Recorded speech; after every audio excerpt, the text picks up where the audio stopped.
사랑과 은혜가 풍성하신 아버지 하나님, 오늘 또 이 거룩한 천국의 축제에 우리를 불러주시고 우리가 이 자리에 나오게 하여 주셨사오니 감사를 드립니다.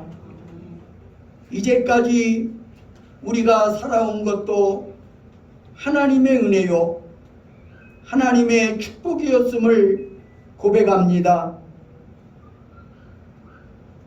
우리가 지금까지 살아오는 동안 때로는 우리의 기도가 응답이 되지 않는다고 너무나 답답해하며 원망한 적도 있었습니다. 또한 전혀 예상하지 못한 어려움에 봉착하여 어찌하여 우리에게 이러한 일을 허락하시느냐고 하나님을 향해 탄식하며 탄원했던 적도 우리에게는 있습니다. 오늘 우리가 아버지 앞에 나왔지만 우리의 삶은 여러 가지 무거운 짐과 아직도 해결되지 못한 문제들을 안고 아버지 앞에 왔습니다. 육신의 질고로 인하여 하나님 앞에 부르짖는 자도 있습니다. 경제적인 어려움 때문에 하나님 앞에 간구하는 주의 백성도 있습니다. 그리고 사랑하는 자녀들의 문제 때문에 여전히 하나님 앞에 기도하며 하나님의 응답을 기다리는 자들도 있습니다. 또한 거친 세상에서 인간관계로 인하여 마음을 상하고 상처 가운데 나온 자들도 있습니다. 오 사랑의 주님, 어느 때까지 우리가 기다려야 하겠습니까? 그러나 하나님은 이런 어려움을 통하여, 고난을 통하여 우리의 인격을 연단하시고 우리의 믿음을 성장시켜 주시는 은혜의 하나님이심을 믿습니다. 오 사랑의 주님, 지금 이 순간이 힘들고 어렵다 할지라도 하나님의 때에 하나님께서 은혜 가운데 모든 문제들이 해결되며 하나님을 찬송하며 영광을 돌리게 될 날이 있을 줄로 믿습니다. 하나님은 이 고난의 때에, 이 어두운 시대에도 여전히 우리와 함께 하시고 우리를 붙들어 주시는 임마누엘의 하나님이심을 우리는 믿습니다. 어떠한 역경이 우리 앞에 놓인다 할지라도, 또한 어떠한 죄악의 유혹이 우리를 엄습한다 할지라도 오직 믿음으로 살아가는 복된 인생이 되게 하여 주시옵소서. 오늘도 우리 주님께서 우리를 위해 예비하신 말씀으로 우리의 심령을 채워 주시옵소서.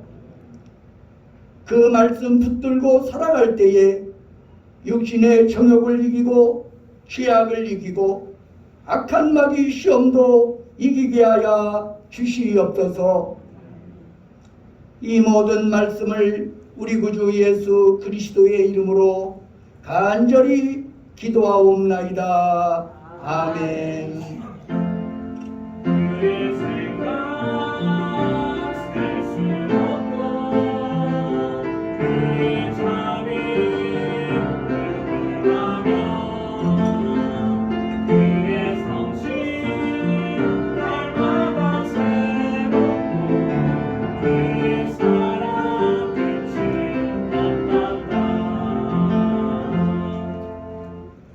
우리 옆에 계신 분들에게 힘차게 샬롬을 외쳐보겠습니다. 샬롬!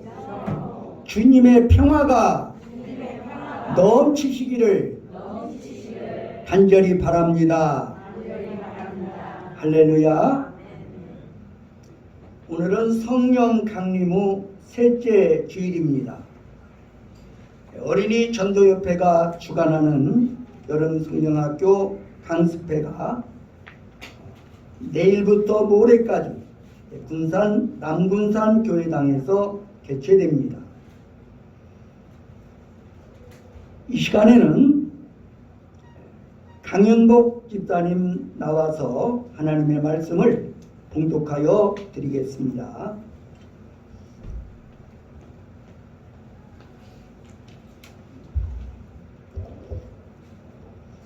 오늘 전해드릴 말씀은 하박국 2장 1절에서 4절까지의 말씀입니다. 내가 내 파수하는 곳에 서며 성루에 서리라. 그가 내게 무엇이라 말씀하실는지 기다리고 바라보며 나의 질문에 대하여 어떻게 대답하실는지 보리라 하였더니 예수께서 내게 대답하여 이르시되 너는 이 묵시를 기록하여 판에 명백히 새기되 달려가면서도 읽을 수 있게 하라. 이 묵시는 정한 때가 있나니 그 종말이 속히 이르겠고 결코 거짓되지 아니하리라. 비록 더딜지라도 기다리자. 지체되지 않고 반드시 응하리라. 보라, 그의 마음은 교만하며 그 속에서 정직하지 못하나 의인은 그의 믿음으로 말미암아 살리라. 이는 살아계신 하나님의 말씀입니다. 찬양대에 찬양이 있겠습니다.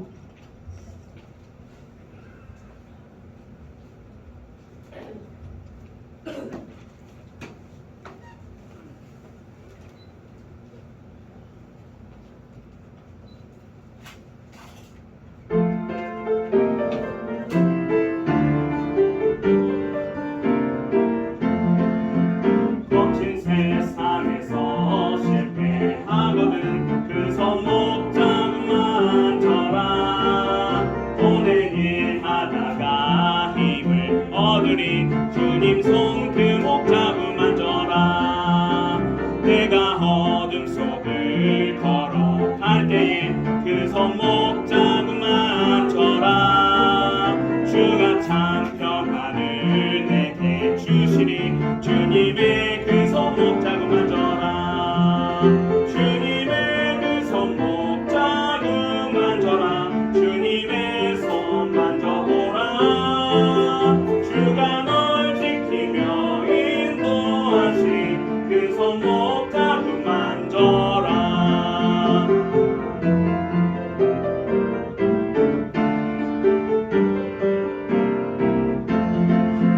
내가 부활의 주 따라가려면 그 손목 잡고만 져라.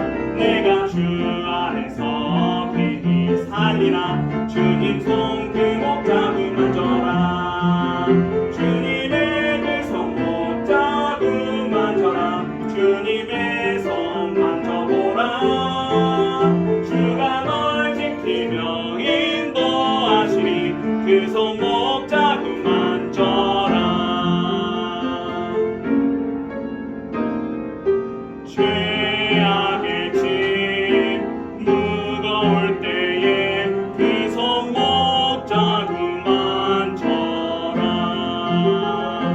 마음을 열고서 주님을 모시어라. 그 손목 잡고만 져라.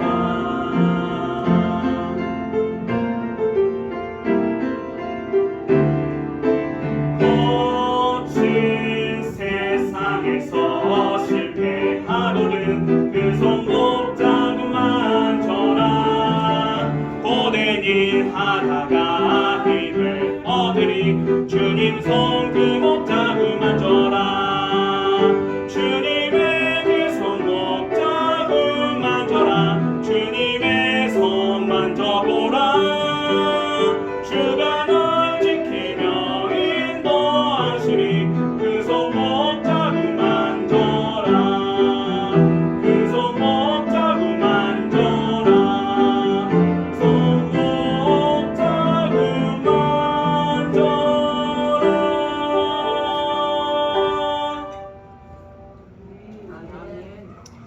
귀한 찬양 감사합니다. 찬양팀이 수는 적어도 아주 찬양이 은혜롭고 우렁찹니다. 일당백인 것 같습니다. 그래도 답은 믿음이다. 이러한 제목으로 말씀을 전하도록 하겠습니다. 선지서인 하박국의 말씀은 질문으로 시작됩니다. 여호와여, 내가 부르짖어도 주께서 듣지 아니하시니 어느 때까지이리까? 어찌하여 내게 죄악을 보게 하시며 패역을 눈으로 보게 하시나이까? 1장 2절 3절의 말씀입니다. 처음부터 하나님께 탄식하며 탄원하는 질문으로 시작됩니다. 그것도 2번이나 하나님께 따지듯이 질문하고 있습니다. 그러다가 하나님께서 하박국의 질문에 대답하시고 하박국이 하나님께 기도하는 것으로 마무리됩니다. 오늘 본문을 통해 그는 왜 이런 탄원을 하는 것인가? 그의 탄식과 탄원에 대한 하나님의 답은 무엇인가에 대해 생각해 보도록 하겠습니다. 우리는 하박국과 그의 예언의 배경에 대한 구체적인 내용은 알 수 없지만 그의 묵시에 나타난 몇 가지 단어들을 통하여 하박국이 누구인지, 그의 상황과 예언의 배경은 무엇인지 어느 정도 추측할 수 있습니다. 이런 배경과 상황을 아는 것이 중요한 것은 그 배경과 상황이 그의 예언을 이해하는 열쇠가 되기 때문입니다. 하박국, 그는 누구입니까? 하박국 3장 1절을 보면 시기온옷에 맞춘 선지자 하박국의 기도라는 말씀이 있습니다. 여기서 시기온옷이라는 말이 무엇인지 정확히 알 수는 없습니다. 하지만 하박국 3장 19절에 내 수금에 맞춘 것임이라는 말씀을 참고한다면 시기온옷과 수금은 같은 종류의 악기임을 짐작할 수 있는 것입니다. 당시 수금을 연주하고 수금을 가지고 기도할 수 있었던 사람들은 레위 지파의 사람들이었습니다. 그러므로 우리는 하박국 선지자가 성전에서 하나님을 찬양하는 직무를 감당했던 레위인임을 짐작할 수 있습니다. 그의 시대는 어떠했습니까? 하박국이 활동하던 시대를 한마디로 정의하면 희망이 사라져버린 시대입니다. 희망이 사라져버린 시대. 하박국의 탄원이 섞인 질문에 대하여 하나님께서 대답하시는 내용인 하박국 1장 6절에 보면 하나님은 보라, 내가 사납고 성급한 백성 곧 땅이 넓은 곳으로 다니며 자기의 소유가 아닌 거처들을 점령하는 갈대아 사람을 일으켰나니라고 말씀합니다. 하나님께서 갈대아 사람을 일으키셨다라고 말씀하셨는데 갈대아 사람은 신바벨론을 의미하는 것으로 당시 고대 근동의 지도자였던 아수르를 물리치고 새로운 지배 세력으로 등장한 나라입니다. 이를 통해 그들이 고대 근동의 새로운 강자로 등장하고 있던 시대임을 알 수가 있습니다. 이후에 바벨론은 강력한 국가로 성장하고 결국 하박국의 조국인 남유다를 멸망시키고 맙니다. 그런데 바벨론의 일어남과 관련하여 하박국의 조국인 남유다에 가슴 아픈 사건이 일어나는데 그것이 바로 요시야 왕의 죽음입니다. 당시 북이스라엘은 이미 아수르에 의해 주전 722년에 멸망했고 남유다는 간신히 연명하고 있었습니다. 남유다의 왕으로 즉위한 요시야는 종교 개혁을 단행하고 하나님 신앙을 회복하려고 노력하였습니다. 열왕기하 22장 8절에 보면 대제사장 hil기야가 하나님의 성전을 수리하다가 율법책을 발견하게 됩니다. 요시야는 그 율법책에 의거하여 종교개혁의 박차를 가하면서 이방 신상들을 제거하고 온전한 하나님 신앙으로 백성들을 인도합니다. 이런 요시야의 모습을 성경은 이렇게 기록합니다. 우리 함께 열왕기하 23장 23절의 말씀 우리 한 목소리로 합독해 보겠습니다. 시작.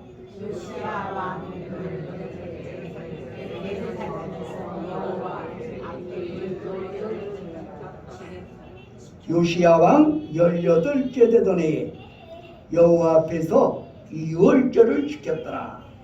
다음은 열왕기하 23장 25절입니다. 시작. 요시야가 다시 마음을 다하여 뜻을 다하여 뿔을 다하여 모세의 모든 법을 따라 여호와께로 돌이키는 왕이 양자로 후에도 그와 같은 자가 없었더라. 요시야와 같이 마음을 다하며 뜻을 다하며 힘을 다하여 모세의 모든 율법을 따라 여호와께로 돌이킨 왕은 요시야 전에도 없었고 후에도 그와 같은 자가 없었더라는 것입니다. 이런 칭찬을 받을 정도로 요시야는 힘을 다하여 하나님 신앙의 회복을 위하여 노력했고 그의 종교개혁은 쓰러져가는 남유다의 유일한 희망의 불씨가 되었습니다. 그런데 갑자기 당시 중동 지역의 패권 다툼에 이집트가 끼어듭니다.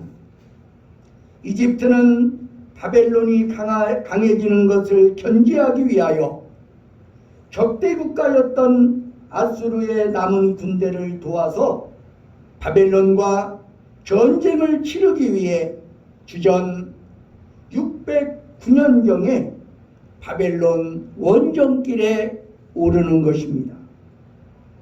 이때 아주 이상한 일이 벌어졌습니다. 이집트가 바벨론을 치러 올라가는 원정길을 유다의 요시야 왕이 막아선 것입니다. 사실 요시야 왕의 이런 행동은 상식적이지 않은 모습입니다. 왜냐하면 이집트는 당시 초강대국이었기 때문입니다. 유다는 이집트에 비하면 그야말로 약소국가 중에 약소국가라 할 수가 있는 것입니다. 그런데 요시야는 무리하게 전쟁에 출정하고 결국 이집트 왕 바로 느고에 의해서 무기또 요새에서 전사하게 됩니다. 요시야의 갑작스러운 죽음이 낙심이 되는 것은 그가 어려운 중에 하나님 신앙을 회복하기 위해 힘썼던 유다의 마지막 왕이었기 때문입니다. 남유다는 요시야 이후 급격히 멸망의 길로 빠져들게 되었고 그 이후 모든 왕마다 앞을 다투어 우상을 숭배하고 하나님 신앙을 떠났습니다. 하박국이 예언하던 시기가 바로 그런 왕 중에 하나였던 여호야김 왕의 시대였습니다. 여호야김은 요시야와는 전혀 다른 방향으로 나아갑니다. 율법책은 불태워졌고 의인들, 즉 하나님 신앙을 가진 자들에게 엄청난 박해가 가해진 것입니다. 이렇게 국내외적으로 어려움을 겪으며 소망을 잃어버린 하박국은 하나님께 탄원하며 질문합니다. 그 질문이 하박국 1장 2절로 4절에 있는 것입니다. 하박국이 질문한 내용을 요약하면 다음과 같습니다. 왜 하나님께서는 부르짖어도 듣지 아니하시고 구원하지 않으십니까? 또 죄악과 강포가 가득함을 왜 보고만 계시는 것입니까? 그리고 율법이 해이하고 악인이 득세하며 정의가 굽어진 것을 왜 모른 척 하십니까? 이 질문에 담긴 말씀을 묵상해 보면 하나님께 눈물로 간구하는 하박국 선지자의 모습이 그려집니다. 도저히 이해되지 않는 눈앞의 상황들, 특별히 하나님의 선민인 이스라엘 백성이 고난 중에 있는 것, 하나님을 잘 섬기려고 힘썼던 요시야 왕이 갑자기 전사한 것, 율법을 회복하여 다시 일어서기를 원했지만 그렇지 못한 것, 이 모든 상황이 그가 예상하고 바라고 소망하던 모습과는 정반대의 모습으로 가고 있었습니다. 하박국은 이 모든 것이 이해되지 않았을 것입니다. 하박국에게 이 상황이 더욱 힘들게 하는 것은 시간이 지나면 좋아질 것이라는 소망조차 가질 수 없게 되었다는 것입니다.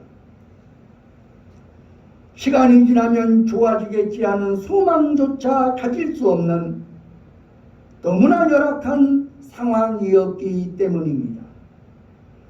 그래서 그는 하나님께 어찌하여라고 탄식하며 질문했던 것입니다. 그런데 이런 하박국의 질문은 성경에서 자주 등장하는 질문입니다. 특별히 시편을 보면 많은 시인들이 하나님께 여호와여 어찌하여라고 질문합니다. 또 출애굽기 5장 22절에서 모세도 하나님께 어찌하여라는 탄식의 문구를 사용하여 어찌하여 나를 보내셨나이까 라고 질문합니다. 이것이 무슨 말입니까? 지금 직면한 상황이 도저히 이해되지 않는다는 것입니다. 사실 이 질문들은 예측하지 못했던 고난에 직면한 하나님의 사람들의 질문이었습니다. 그리고 이런 하나님의 사람들 가운데 우리도 포함됩니다. 우리 역시 예측하지 못했던 고난의 직면에 있을 수 있습니다. 믿음의 길을 걷다 보면 소망으로 시작했지만 절망으로 끝나는 경우를 경험하고 생각지 못한 환난이나 곤고함을 맞게 되는 경우를 보게 됩니다. 그러면 우리도 어찌하여라고 탄식하며 힘듦과 고통을 하나님께 토로하는 것입니다. 이 질문에 하나님께서 주시는 답이 있습니다. 오늘 본문은 의인은 그의 믿음으로 말미암아 살리라. 이 말씀은 하박국의 두 번째 질문에 하나님께서 대답하신 말씀입니다. 악인은 망한다. 그러나 의인은 그의 믿음으로 말미암아 살리라. 이것이 아주 중요한 말씀입니다. 의인은 상황 때문에 사는 것이 아닙니다. 의인은 조건 때문에 감사하는 자들도 아닙니다. 오히려 의인들, 즉 신앙의 사람들은 언제나 믿음으로 사는 자인 것을 기억하시기 바랍니다. 이것이 중요합니다. 여러분, 성도의 삶의 답은 언제나 믿음입니다.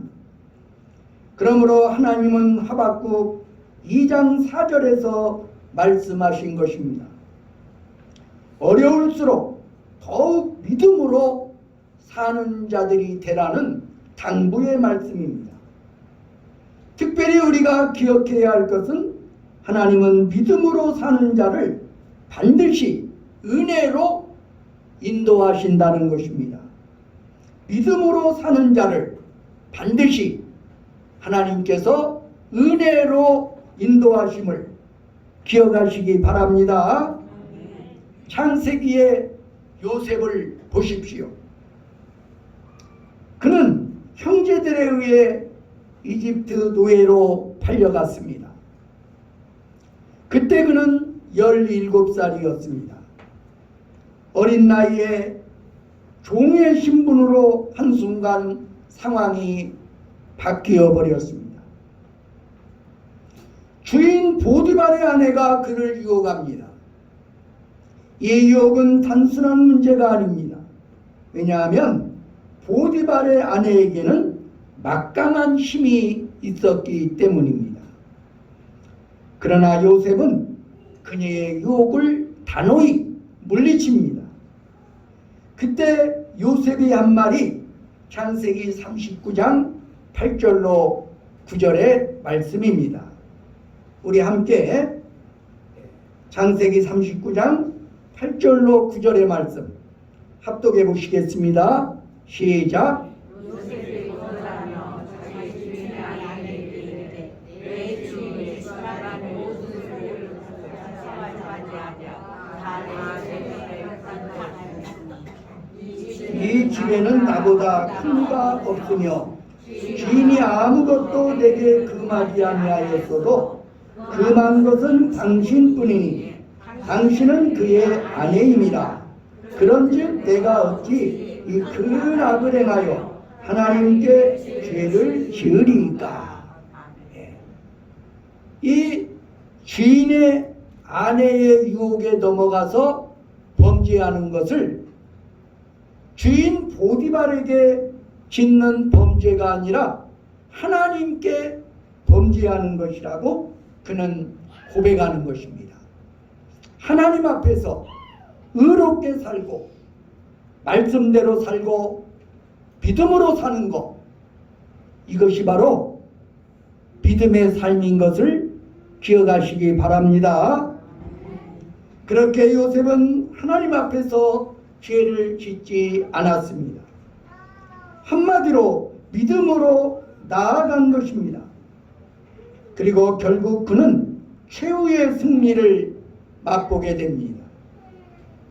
하나님은 유혹의 요소가 허다한 오늘 이 시대를 살아가는 우리에게도 동일하게 명령하십니다.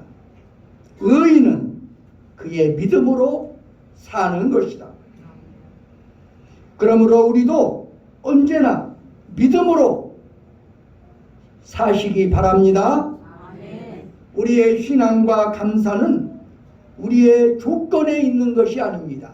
우리에게 주어진 조건에 있지 않다는 것입니다. 우리도 하박국 선지자처럼 소망조차 사라질 때가 있습니다.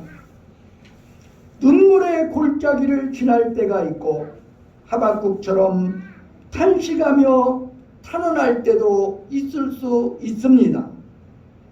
바로 그때 우리가 기억할 하나님의 답은 오직 믿음입니다. 그렇게 믿음으로 사는 것이 하나님이 기뻐하시는 신앙인의 모습입니다. 이것이 하나님의 사람의 모습이며 하나님을 주로 삼는 자의 모습입니다. 그 믿음에 하나님께서 응답하시고 이길 힘도 주시는 것입니다.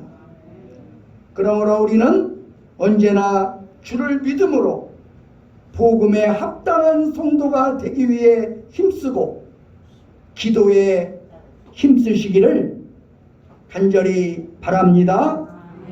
이 복된 은혜가 우리의 삶에 충만하시기를 간절히 바랍니다. 기도하겠습니다. 신실하신 하나님, 하나님은 믿음으로 사는 자에게 반드시 은혜를 베풀어 주시는 하나님이심을 믿습니다. 하나님은 어제나 오늘이나 앞으로도 영원토록 신실하시고 한량없이 미쁘신 사랑의 하나님, 은혜의 하나님이심을 우리가 믿습니다. 상황이나 조건이 좋을 때만 감사하는 자가 되지 않게 하여 주시옵소서.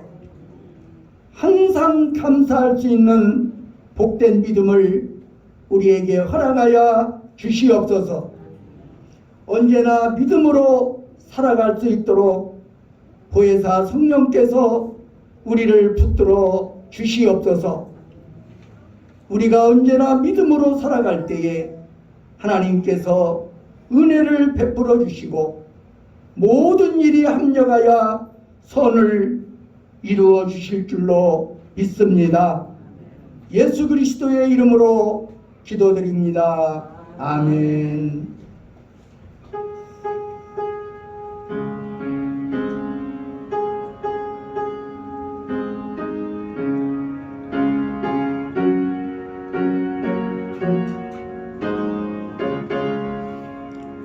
내 평생에 가는 길 순탄하여 늘 잔잔한 강 같은 길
사랑과 자비가 풍성하신 아버지 하나님, 오늘도 우리가 주 앞에 나올 때 귀한 예물 성별하여 아버지 앞에 가지고 왔습니다.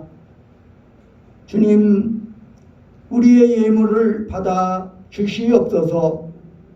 오늘도 주님께 소득의 11조를 드립니다.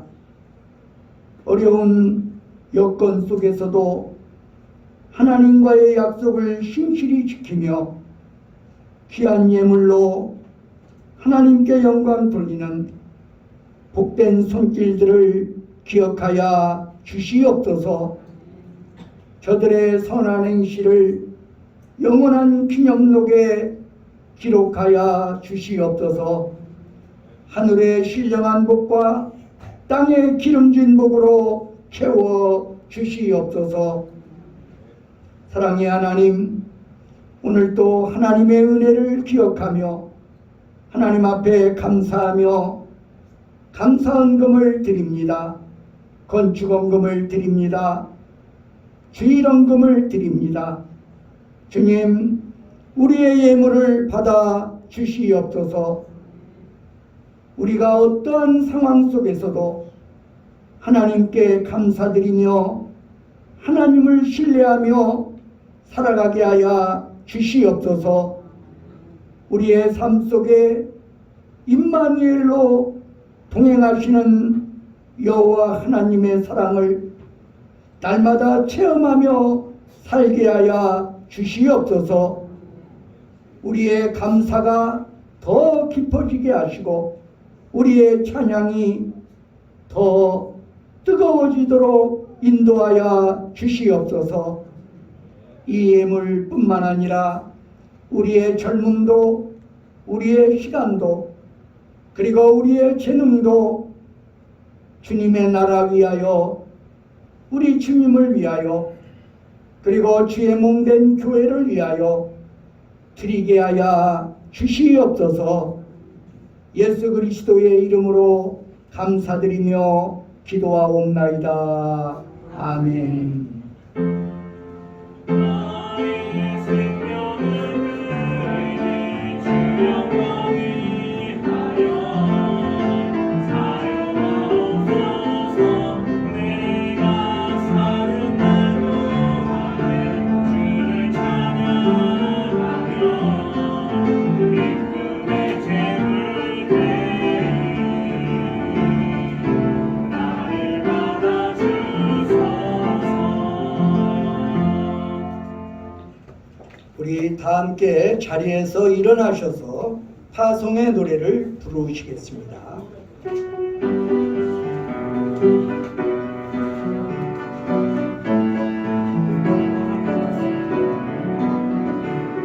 너희 가는 길에 주의 영광이 있으니 영광에나 함께 가시니 너희 걸음 주 인도하시니 주의 강한 손 너희 붙이시니 가는 길에 주의 축복이 있으니 영광의 주 함께 가시니 내가 밟는 모든 땅 주님 다스리니 우리 주의 길에 주님 나를 위하여 길 떠나는 나의 형제여